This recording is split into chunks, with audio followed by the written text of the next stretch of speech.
You like it? Yeah.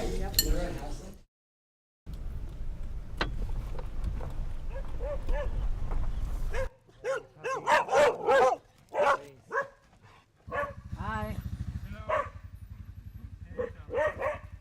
Hi, Melissa. The camera person for today? Indeed.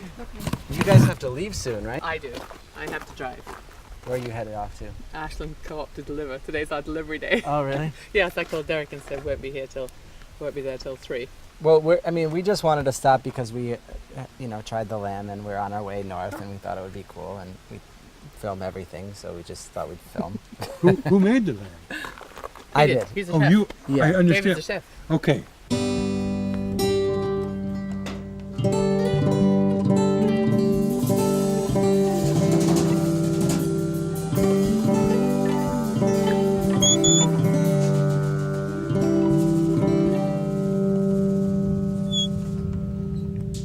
They're not tame, so they don't really want to come super close to us. My dogs are on whistles now, but when they start off, they're on voice command. Tommy's 3.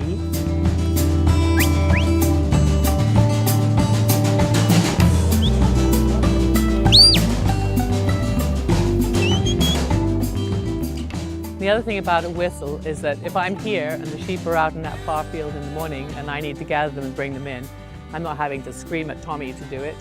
I just whistle, and you don't get emotion in your voice. You know, if you're having a bad day and you don't have the emotion when you use a whistle, and it carries much, much further.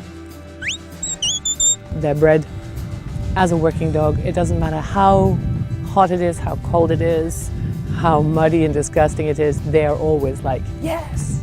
They're incredible. They're an incredible working partner. It's a real privilege to work with a dog. They have a capacity for play just as much as they have a capacity for work. And our dogs all live in the house. My mom used to, apart from Tosha, my mom used to say, they'll never work if you spoil them like that, because she was from an old farming family in England. It's like, yeah, they will. In the UK, it's more, they don't have cowboys, they have cow herds, but they have shepherds, sheep herds, and that's probably a more respected thing. And also the dog handling and the dog breeding of the Border Collie is like really an art in England among the old shepherds and farmers. And they use them for everything. I mean, they train them to a pretty high level. And here a lot of people just want to have a dog that will get ahead and a dog that will bite. And they don't need to bite to move sheep. You know, they move sheep with the power of their eye and their presence and the fact they have quiet power. They don't need to be up there biting on cows and biting on sheep. All it does is get the animals upset. And the whole point of raising sheep the way that we raise them is to do it quietly and humanely. Yeah, it's a hard thing to take a lamb or to kill a lamb or a cow. I mean, we take it really seriously, but it's really even harder when your old ewes are done working. And we actually take ours down to the butcher and then they're killed there quickly and humanely and we feed them to our dogs. Probably sounds a little callous, but it's a lot better than going on a truck to Mexico with,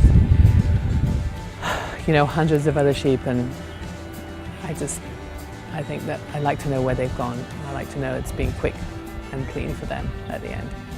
Hey Cash, how are you? How are you? How are you? She's not always very polite to the dogs, but she's a pretty easygoing sheep. Oh no, Tommy, you got something up your nose? Tom, let me see. Oh, schneezels. You and Daniel both got schneezels. It's not a get-rich-quick scheme by any means, but I mean, I feel really proud of the lamb we raise, but I hate the fact that my customers are having to pay so much for it. But you don't need to eat a whole bunch of it. As far as I'm concerned, you know, 1 or 2 lamb chops is plenty for a meal, not some giant piece of meat that covers your whole plate. It's a very serious thing to kill an animal. People should take it very seriously. They shouldn't be expecting to eat meat 7 days a week, 2 meals a day. I don't think they should. I don't think our country can sustain it. You know, it just becomes agribusiness, greed and suffering. Who wants to eat an animal that's been standing in a feedlot in Colorado through the winter with no shelter, up to its knees in dirt and mud? Ugh, I don't. I don't eat any meat that I don't know where it's come from. There's a really great quote by, have you ever read Henry Beston?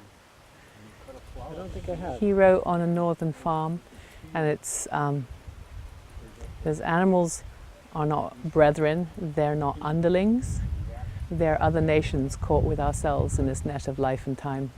And I think that's totally how I feel about them. And hopefully we treat them that way too.